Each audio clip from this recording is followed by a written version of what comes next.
bright kaayo, maayo kaayo mo study og history, memorize hapit tanang bersikulos Biblia, pero ang gugma sa usag-usa nangawagtang na.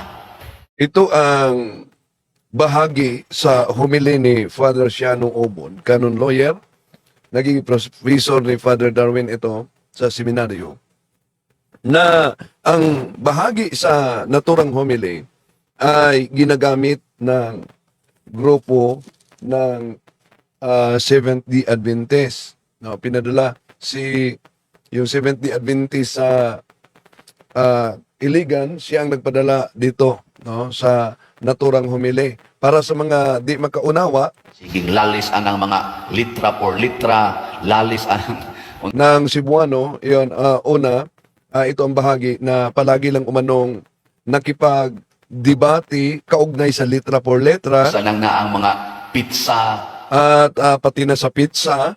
mga stilan, ginagmay kay but Napakaliit lang ng mga bagay aron lang yun ingnon ta nga mga bright kaayo, para lang sabihin na mga bright na, no? Matalino na, maayo kaayo mo study og history. magaling mag-aral kaugnay sa history. So, ating sasagutin ito mga kapatid. Ito ang masakit na katotohanan na kahit sa loob ng simbahan natin, merong mga kaparian na against talaga sa grupo ng CFD, Catholic Faith Defenders, na diyan naman ito sa Cebu nagsimula, no? At marami na against. Kaya nga, meron pang pagkakataon na may mga pare na si Father Darwin mismo binanggit pa sa homily. Pero, ano ba ang ano ba ang mandate sa simbahan kaugnay sa CFD? Kahit sa canon law. Canon lawyer kasi ito si Father Shiano. Ano pa ang nakasulat? At may mga nag-react na nagpadala sa akin ng komento. Okay, ipakita natin. Pero tatalakayin natin ito mga kapatid. Ating tatalakayin itong pinadala sa isang miyembro ng Seventh-day Adventist na si Gilier Pacana. Gamit niya ang homily ni Father Shiano Ubod. At meron pa siyang patawa-tawa doon sa gamit niya ang homily ni Father Shiano Ubod kung saan may banat si Father Shiano sa mga CFD. Ito ang bahagi sa pinadala ni Gilier Pacana na isang Seventh-day Adventist sa Iligan. Siging lalis anang mga litra por litra, lalis Sa mga Tagalog na hindi makaunawa sa Cebuano na bahagi sa homily ni Father Shiano. Dali muna, babasahin ko muna itong mga pumasok ngayon sa comment section, no? Babasahin muna natin ang pumasok sa comment section. Welcome natin. Okay. Armando Sagarido. Good evening, Bro Wendell, sa lahat ng mga taga-subaybay sa inyong programa. Watching from Imus, Cavite. Gloria Mendoza, hello kapatid. Si Bro Ferns Pasionelo. Si Anisito Aquintao. Si Niel Jan General. Good evening, Bro Wendell. God bless. Si Ju Bybit Vlog. Basog nagplano ni... kung Katoliko kayo, lagyan nyo naman ng Father. Wag din yung kunin yung salitang Father. Dahil ordained minister ito. Alter Christi ito. Si Father Shiano, irespeto natin mga kapatid ang kanyang office dahil ordained minister siya. At ang ordained minister ay Alter Christi. Okay. Nothing wrong to defend our faith. In my opinion. Yes, sabi pa ng mga santo na napakamatay sa ating pananampalataya. Di ba ba? I am not worthy to be called Catholic if I cannot defend my faith. Si Gloria Mendoza, hindi ko lang basahin. Ayan, si Jubay Bit, pati si Mama Mary, iyang birahan po. Totoo? Wala ko narinig pa, no? Si kapatid na Aiden Ayo, hello, dyan sa Hong Kong. Ingat kayo dyan. God bless, Brother Windel and your family. God bless din, sis Aiden Ayo. Miss ko na yung Iloilo natin, ha? Si Whitey Mo, watching from Davao del Sur. Shadow Con, good evening, Bro Windel, sa lahat na taga-subaybay. Bro Windel, si Sarah. Si Jelmar, good evening, Bro Windel at Alimong. Thank you so much sa inyong lahat ng mga CFD. Kung hindi dahil sa inyong pagpatuloy lang, dahil sa inyong patuloy lang na niyuyurakan ang ating pananampalataya. Thank you so much sa pagtatanggol ng ating faith. Si Odilon Kagabi, maayong gabi sa tanan, Bro Windel, from Mexico, Pampanga. No. Si Hina Pros, good evening po. Si 5G TV, kani si Father Siano, iyan ni sa mga, hindi, katoliko, professor ito ng seminaryo. Pero, ito talaga ang realidad, mga kapatid, na kahit sa loob, kahit nga sa exorcism, may mga pare, may mga obispo pa, di tatanggap ng mga exorcist. Ito ang realidad. No? Ito ang realidad na dapat alam natin na nag-exist ito sa loob ng simbahan. Pero, paalala lang natin din, di po ba meron tayong prayer of humility? Maganda yon, no? Kung hayaan natin ang ating mga kapatid sa pananampalataya, maaring maligaw sila, magiging sulpot. Si Eagle Girls, magandang gabi, Bro Wendell. Santo Benedicto, I am Catholic. Good evening all. Si Charity, si Richard Ihok, Charity Agonia, si Santo Benedicto, Litany of Humility, meron ako. Wow! Si Juvencio Junior Maarat, binayaran ata, hindi ko na lang itutuloy. Si Rinaldo Ramos Junior, good evening, Bro Windel, from Archdiocese of Cebu. Si Father Siano Obod ay Paris Presdian sa San Vicente Ferrer Paris, Liluan, Cebu. Yan, San Vicente Ferrer, napaka paboritong santo ko, si San Vicente Ferrer, no, sa Liluan. Okay. Si Rinaldo Ramos Jr., ano pong Cebuano Bible ang mas magandang gamitin, Bro Windel? Yung may imprimatur na Cebuano, maganda naman yan gamitin. Kahit yung Biblia sa Kristohanong Katilingban. Si Cleo, God bless, po, from Brunei. Okay, di na natin patatagalin pa, mga kapatid, ha? Lalis ang mga litra por litra, lalis ang... So, ang sabi ni Father Siano, palagi lang nakipagdebate sa letra por letra. Si Vangs Alaom sa Antipolo City, Jinder Ayuhan sa Paranaque, Rinaldo Ramos, si Atit Bakaron. Okay. So, tuloy natin si Father Siano. Kung saan lang na ang mga pizza.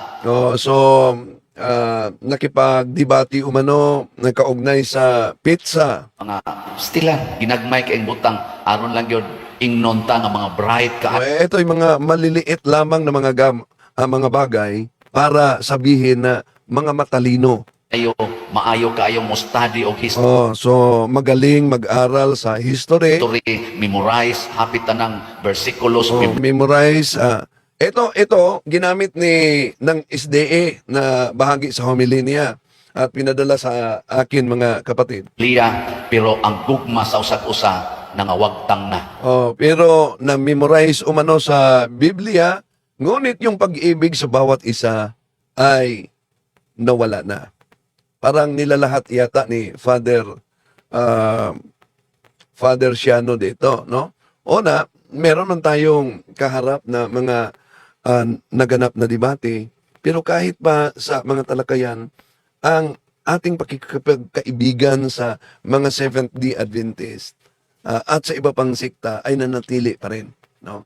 Kahit pa kung mapansin ninyo, ang post nila ni Alado, ang post nila sa social media, sinungaling si Windel, yun. Pero napansin nyo ba, may sagot ba ako sa kanila? Inayaan ko sila. At pinapanalangin ko rin sila. No? Dahil, yun ang mga natutunan nila sa kanilang sikta. Pero, ito bang mga bagay na ito ay maliit lang na bagay? Hindi yan maliit na bagay, Father Siano. Bakit? Kahit sa Acts and Decrees of Second Plenary Council of the Philippines, nakita talaga ang pangangailangan. Yung nagkatipon ang mga lay, mga pari at mga obispo sa Acts and Decrees of Second Plenary Council of the Philippines, nakasulat yan sa pahina 80-81.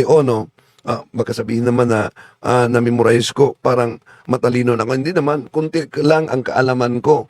Pero itong kunting kaalaman ko, malaki na siguro ito para sa mga kapatid natin na kulang ang kaalaman. No? Sa Acts and Decrees of Second Plenary Council, malinaw yan. Pero bago dyan, kung tingnan natin mga kapatid, kung tingnan natin ang mabasa sa si Edin Ayo, ano nangyari sa pare na iyan? Bakit ganyan? Hindi lang si Father Siano, marami naman pare talaga na di tatanggap ng CFD. Naalala ko, yung kaibigan nating pare, sa diocese ng Pagadian, si Father Rene Herrera, nagsubaybay sa atin. Noon, di yan tatanggap ng CFD. Father, chismis tayo, Father. Di yan tatanggap ng CFD. Nang na-assign siya, parang sa Tambulig yun na parokya, mag-renewal ang mga mga lay ministers niya sa parokya. At si Bro Toto Camigin, nagsubaybay ngayon, sabi niya, maghanap ka ng speaker para sa renewal. Sabi ni Bro Toto, Father, pag ako ang i-request mo na maghanap ng speaker, ang i-invite ko yung sa Osamis, mga CFD. Mga CFD. Ano yung CFD? Catholic Faith Defenders. Sabi ni Father, walang kwenta yan. Wag, ako na lang. So, yun ang sinabi. Ngayon, malapit ang schedule. Sabi ito din ang sabi ni Bro sa amin. Sabi ni Father, nakahanap ka na ba ng speaker? Sabi ni Bro Toto Camiging, sabi mo ikaw na lang. Tingnan natin yung sa Osamis. Subukan natin. Kaya kami, at kasama ko pa si Bro Adam Amper, si Bro Tata Rosal, nagbigay ng lektura. At doon talaga, nagsubaybay talaga si Father Rene Herrera. Nagsubaybay siya, nakaupo siya, nakikinig siya. At habang nagtalakay yun si Bro Adam, lumapit siya kay Bro Tata. Kayo kasama? Sige, schedule tayo sa iba pa. So nagustuhan niya yung pagtalakay. No?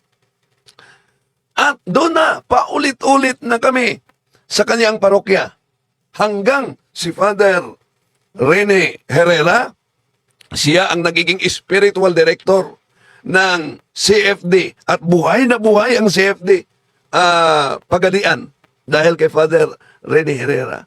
So, huwag niyong kalabanin. Irespeto din natin ang ating mga kaparian. Kaya, kahit na di sila tatanggap, no? Eto, may nagpadala sa akin din na, sabi niya, babasahin ko lang ha, naunsa pod ni si Siano Umod. Kung Katoliko ang nagpadala nito, kung Katoliko talaga ang nagpadala, tinanggal mo ang Father. Diniretso mo sa Siano Ubod. Tinanggal mo ang Father. Parang nawalan ka ng respeto. Kapatid, ordained minister yan. Huwag kayong mawalan ng respeto dahil ang pagiging ordained minister ay alter Christian. Oh, ito lang, nawala talaga. Kinuha niya yung father. Naunsa po ni si Father Siano Ubod. Ang CFD gapugong sa katawan para doon na pakay misahan Father Ubod. Ganahan ka, magmisa ka, ah, batuhon ka sa laing sikta, ganahan ka na wa na kay supply imo pagka pari mabuhi rabaya ka. Yun lang ang bahagi. Pero ang punto dito, mga kapatid, makarinig man kayo ng mga ganito sa ating mga kaparian, ha? Huwag kayong huwag niyong tanggalin ang father dahil para yang ah, nawala na kayo ng respeto sa pare. Dapat igalang natin ang office sa isang pare. Sino man siya. Dahil alter Christi siya. No?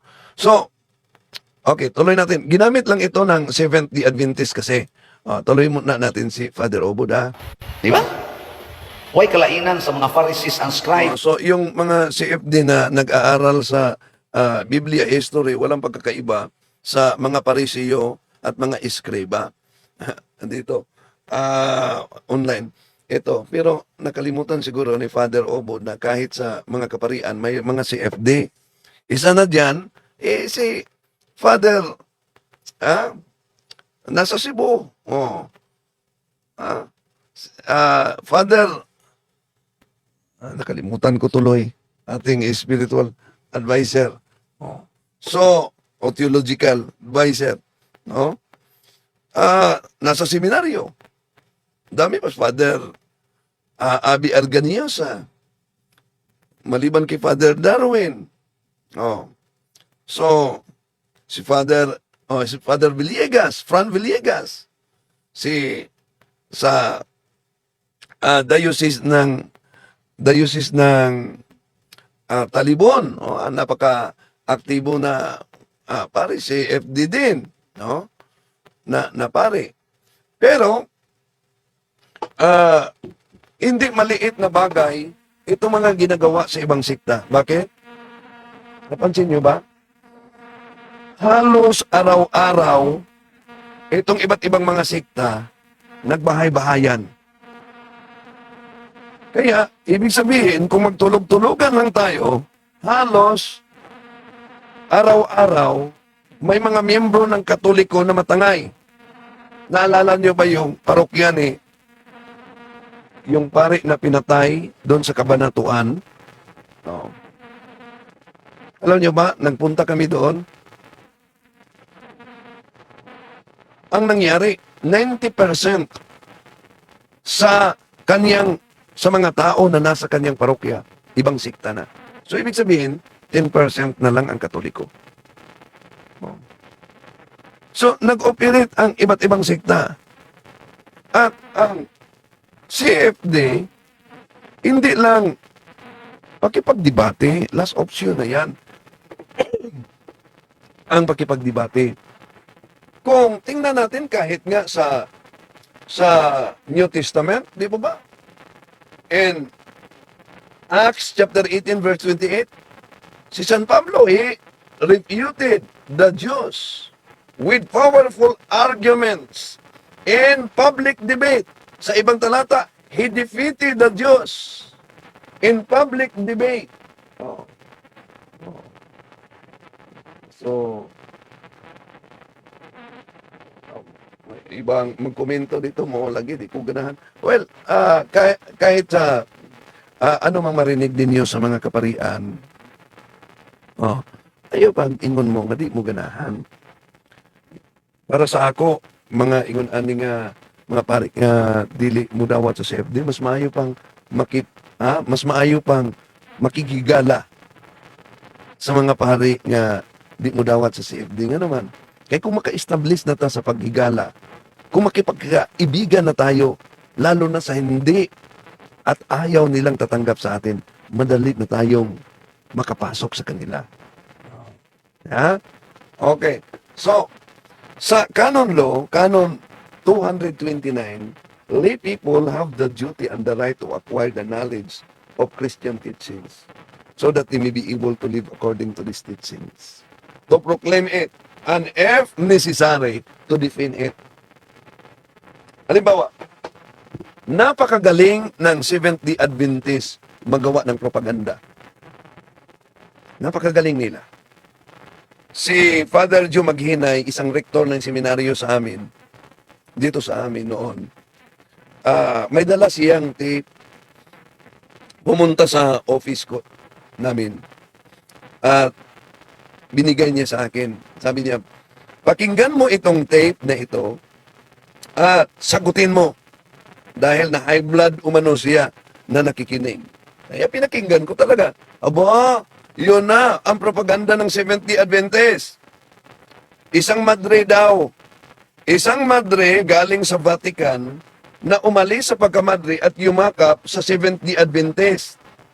Dahil nakita niya ang Santo Papa doon sa Vatican na nagkausap sa demonyo. At pinakinggan ko talaga ang propaganda ng Seventh-day Adventist sa nagpakilalang Peking Madre.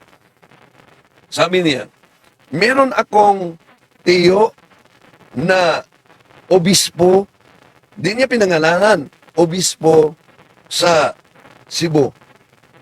At bago ako umalis sa pagiging madre, nakausap ko yung tiyo ko. At sabi ng tiyo ko, dahil sinabi ko sa kanya, yayakap ako sa pagiging Seventh-day Adventist, iwanan ko na ang simbahang Katoliko. Ano ang sabi ng nagpakilalang madre?